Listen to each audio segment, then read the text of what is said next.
पीले दांत वाली बहू। रंजना कभी ब्रश नहीं करती थी। उसे कितनी बार उसके माँ बाप ने डांटा, लेकिन उसका कोई असर उस पर होता ही नहीं था, जिस कारण से उसके दांत पीले पीले हो जाते हैं। शादी के बाद अरे बहू, वैसे तो तुझ में कोई कमी नहीं है, पर तेरे दांत इतने पीले कैसे हैं बेटा? कैसे मतलब? कोई सर्जरी थोड़ी ना कराइए। वो तो क्या है ना, मैं ब्रश नहीं करती थी तो पीले हो गए। क्या करूं? आप कहें तो लाल करवा लूं या फिर काले? यार ये क्या है, क्यों माँ से लड़ रही हो? लड़ रही हूँ?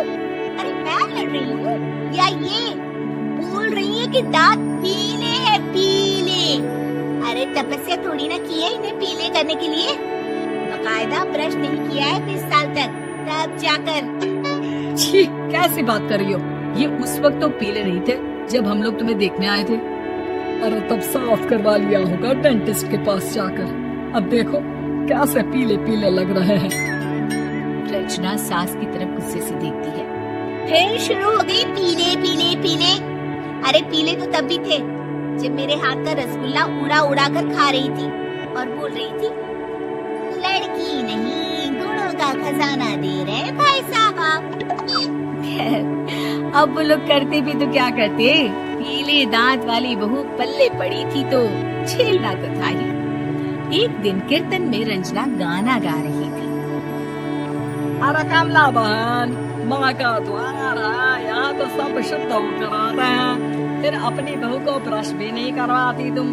दूर से पीले पीले दांत भक्ति में बाधा उत्पन्न कर रहे हैं। अरे कोई 2 साल के बच्ची थोड़ी ना लेकर आई हूँ मैं बहू बनाकर। अच्छी खासी लड़की है, अरे कैसे करवाऊं ब्रश? ये तो उसे खुद करना चाहिए ना। अब माँ बाप तो इसके जैसे तैसे निपटा दिए, ये नहीं सोचा कि सास कैसे संभालेगी। सास बहू को लेकर घर आ जाती है, लेकिन सोच लेती है कि अब इसे लेकर कहीं नहीं जाएगी।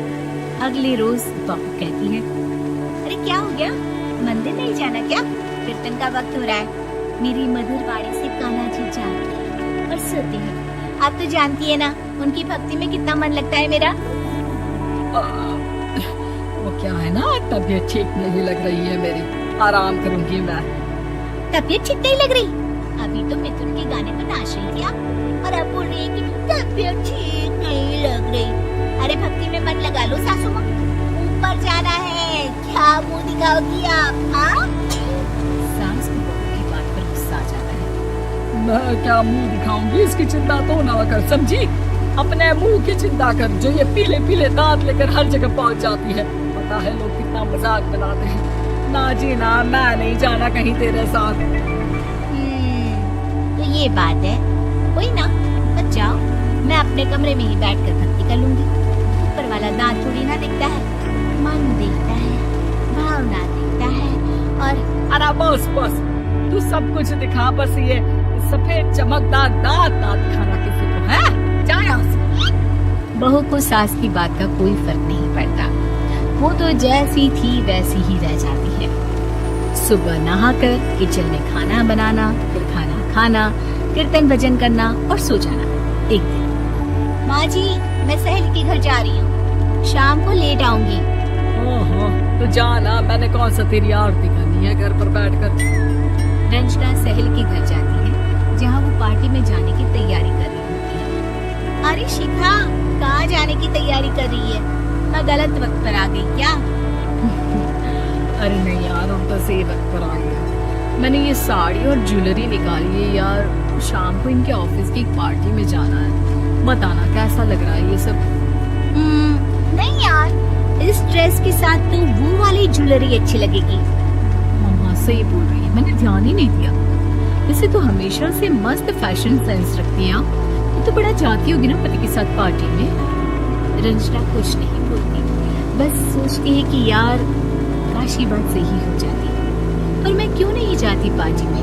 क्या इन लोगों की कोई पार्टी होती नहीं होगी? रंजना घर आती है और रात में पति से सवाल करती है, एक बात बताइए, आप मुझे किसी पार्टी में क्यों नहीं ले जाते? क्या आपके यहाँ ऑफिस में पार्टी नहीं होती? पति बेचारा क्या कहता कि दांत पीले हैं तुम्हारे इसलिए। अरे कोई पार्टी होती नहीं हम लोगों के ऑफिस में, तो कहाँ से लेकर जाऊँ? और मार्केट, मॉल, कहीं वीकेंड घूमना, कहीं तो। अरे यार, सारे हफ्ते में एक छुट्टी मिलती है, तो सोचता हूँ कि आराम ही करूँ। क्यों? रंजना मन मार के रह जाती है। पहले कभी सास के साथ मंदिर जाया करती थी, लेकिन वो भी सास ने ले जाना बंद कर दिया। घर बैठी बैठी रंजना बोर हो जाती है। तभी उसे आइडिया आता है और वो मायके जाने का सोचती है। सासू माँ, 2 दिनों के लिए मम्मी के घर जा रही हूँ। अच्छा अच्छा, ठीक है, आराम से जा। और हाँ, माँ से कुछ अच्छी आदत सीख कर आना कि कैसे शरीर के हर भाग की तरह दांतों की सफाई भी जरूरी होती है, समझी? शुरू हो गई ना आप। वो लोग आपकी तरह नहीं है कि छोटी छोटी बात का पतंगड़ बना दे। उन लोगों के लिए मैं मायने रखती हूँ, ना कि मेरे पीले पीले दांत। रंजना माँ को बिना बताए उन लोगों को सरप्राइज देती है, लेकिन जैसे ही वो दरवाजे पर पहुँचती है, अंदर देखती है कि घर वाले कहीं जा रहे होते हैं। अब माँ, काश रंजना दीदी के दांतों वाली प्रॉब्लम नहीं होती, तो वो भी हम लोगों के साथ चलती ना बुआ जी की बेटी की शादी में। हाँ बेटा, लेकिन अब उसे कौन समझाए कि उसको उसके पीले दांत नहीं दिखते, लेकिन उसके आसपास के लोगों को कितना एम्बैरेसिंग फील कराते हैं। मुझे तो कितनी बार उसके स्कूल की टीचर ने शिकायत की कि उसके साथ कोई लड़की बैठना भी नहीं चाहती, और ना ही कॉलेज में कोई उससे बात करना चाहता था। लेकिन पता नहीं क्यों उसे ये बात समझ में ही नहीं आती। कोई कमी नहीं है उस लड़की में, बस यही के दांत पीले हैं। तो भला हो जीजा जी और उनकी माँ का, जो दीदी को जैसी है वैसे ही रखा हुआ है।